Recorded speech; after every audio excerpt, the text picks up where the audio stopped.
Hello, today I'll be talking about Zoom. So what is Zoom? Zoom Video Communications is a remote conferencing service. It's been around for about 10 years. And this year, 2020, it's become an incredibly popular means of conferencing as a result of the COVID-19 pandemic. So what's happening right now is all around the world, schools, universities, businesses are using this platform for remote work and remote instruction. So if somebody is asking you to participate in a Zoom conference, what do you have to expect? How does it work? Things to think about. It's fairly straightforward. So there's going to be a link below this video to sign up for Zoom. You just click on that link.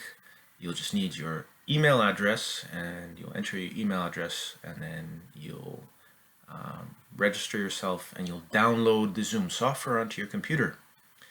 And then when it's time for the conference, you'll receive a link. You'll just paste into Zoom. You'll join the conference, and then the window will appear and you're there.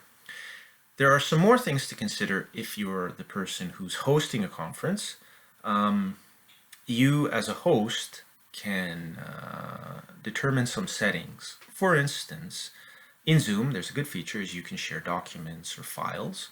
So like if you're looking at the same document or same image, everybody in the conference can at the same time be looking at the same document. Though, as a host, you might want to restrict who can share documents. There have been instances in different places where people have maliciously disrupted a conference by sharing things that are inappropriate. So if you think there's a risk of that occurring, you might want to have only you as host being able to share documents. Also, you can create a waiting room when people join the conference just to ensure that the person who's joining has actually been invited. Regardless, it's an encrypted service. It's pretty safe. As long as you just keep track of what's going on, you should be fine. So when you're using it, things to think about. Once you're logged in, you'll see on the bottom left on the computer version a little toggle for audio and video. So you just tap on that to turn on or off the audio and on or off the video.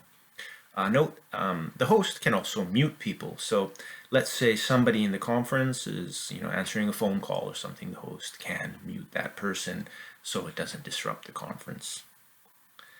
In the center is where you'll see the share button, and there's the settings next to that. So as the host, you want to review those settings there. There's also a text chat option.